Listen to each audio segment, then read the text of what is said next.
भगवान श्री कृष्ण सुदामा जी से बोले कि मित्र सुदामा बताइए कैसे हालचाल हैं तुम्हारे।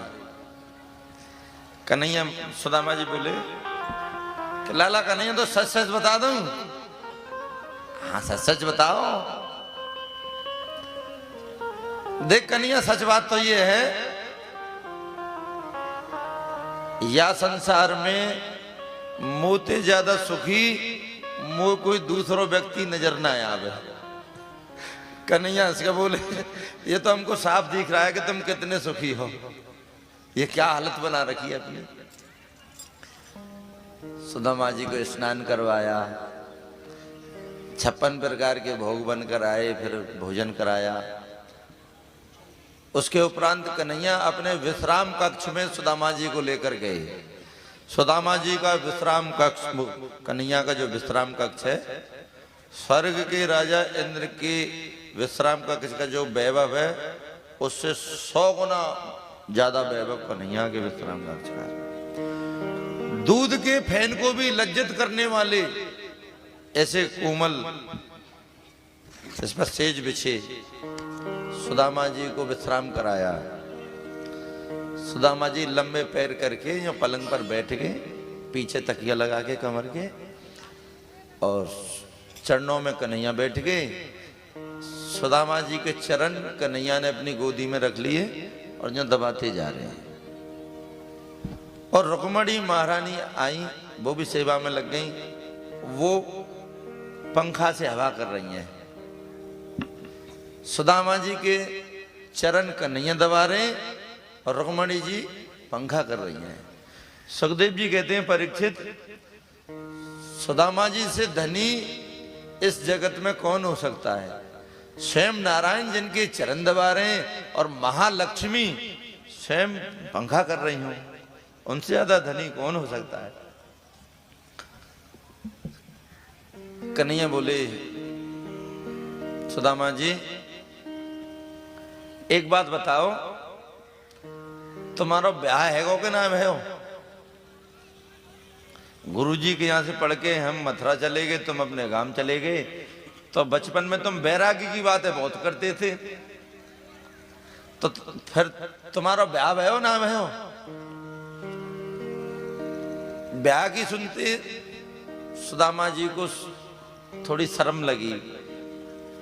कैसी बात पूछी है सबके सामने, या कैसी बात पूछ रहे हो सबके सामने, यहाँ पीछे ही पूछ लें तो। फिर बोले देख भैया ब्याह तो हमारो है गए हो, और तेरी भाभी को नाम सुशीला है, 4 बच्चा भी है, और भैया तो सच बताऊं तो तेरी भाभी के भेजने थे मैं यहाँ आया हूं। अच्छा ले भाभी के भेजने थे आए हो, तो फिर भाभी ने मेरे लिए खाने के लिए कुछ प्रसाद तो भेजा होगा। सुदामा जी सोचने लगे 4 मुट्ठी चावल है, पीछे दे दूंगा अकेले में, अब इन रानी के सामने क्या दूं। सुदामा जी बोले अरे भैया कन्हैया हमारे घर में कहा हो जो हम लाते तेरे लिए, हम कुछ नहीं लाए। पर मैं जब से देख रहा हूं सुदामा जी आप आए हो, तुमने हाथ बड़ी जोर से जो दबा रखा है, कुछ छिपा रखा है क्या। अरे भैया कुछ ना छिपा रखो, तू जाने कमजोर शरीर है, दबलो पतलो, इतनी दूर से चल के आए तो भैया हाथ पैरन में दर्द तो होता ही है, तुम जानते हो। तो भैया हाथ मैंने थोड़ा दर्द है लिए दबा रखो।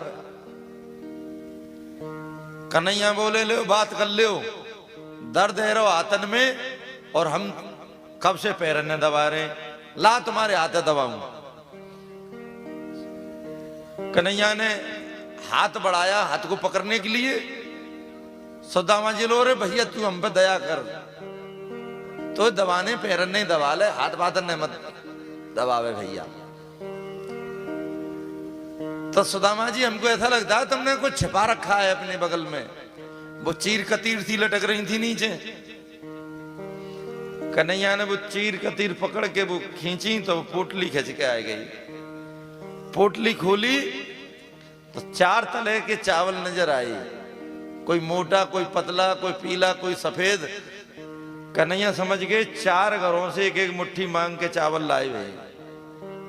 फटा पुराना कपड़ा है, इसका मतलब एक बिलस्त साबुत कपड़ा भी घर में नहीं।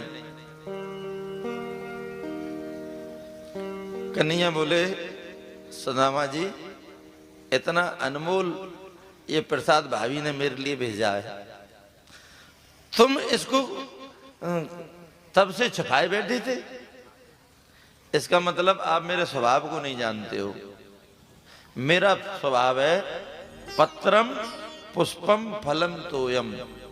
कोई पुष्प चढ़ा दे, पत्र चढ़ा दे, फल चढ़ा दे, ये नहीं है तो जल ही चढ़ा दे चुल्लू भर, मैं उससे ही रीझ जाता हूं, उसके भंडार भर देता हूं। और भाभी ने इतना अनमोल प्रसाद मेरे लिए भेज रखा, आप छिपाए बैठे थे। एक मुट्ठी चावल मुंह में डाला तो उस एक मुट्ठी चावल के बदले जो स्वर्ग के राजा इंद्र को जितना सुख होता है ना, उतना सुख सुदामा जी को दे दिया। दूसरी मुट्ठी चावल मुंह में डालने लगे तो रुक्मणी जी ने हाथ को रोक लिया, मानो इशारे से कह रही हो अब बैकुंठ भी सुदामा जी को दे दोगे तो क्या खुद सुदामा बनोगे, अथवा कच्चे कच्चे चावलों को खाओगे पेट में दर्द हो जाएगा इसलिए रोक लिया, अथवा तुम्हारा प्रसाद, तुम्हारा ये मित्र पहली बार हमारे घर आए तो सारे प्रसाद को आप ही आप खा जाओगे, हमको नहीं मिलेगा। तब भगवान ने वो 3 मुट्ठी चावल रुक्मणी जी को दे दे, एक एक चावल प्रसाद सब ले लो। सारी रानी पटरानियों ने बटा लिया। अब कन्हैया सुदामा जी से बोले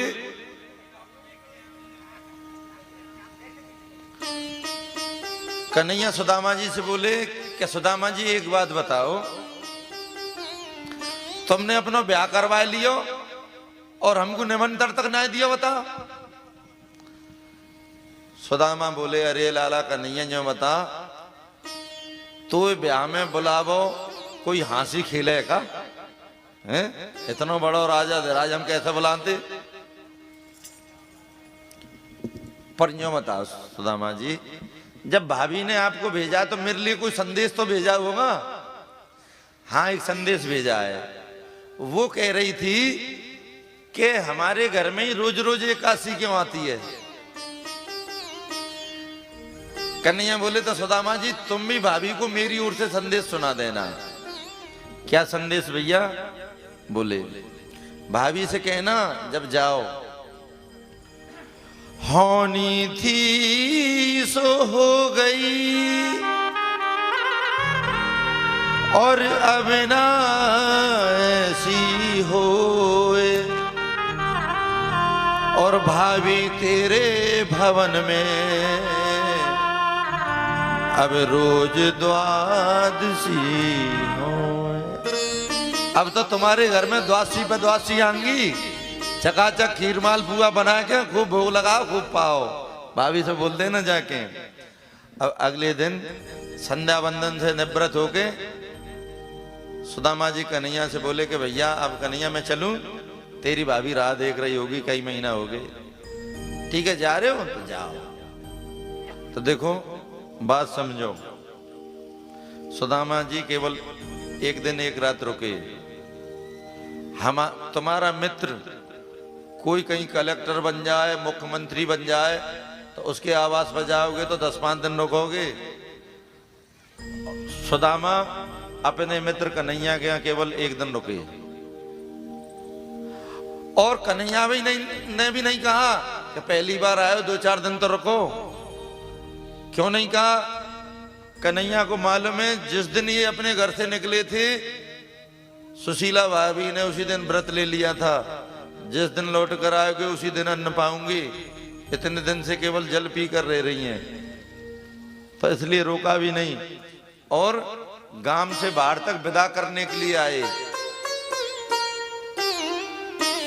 सुदामा जी को कुछ दूर छोड़ने के लिए चले, पर कन्हैया अब ये सुदामा जी मन में सोच रहे हैं कि इतनो बड़ो राजा धीराज है, यानी कोई भेंट दक्षिणा तो मुँह दही ना है।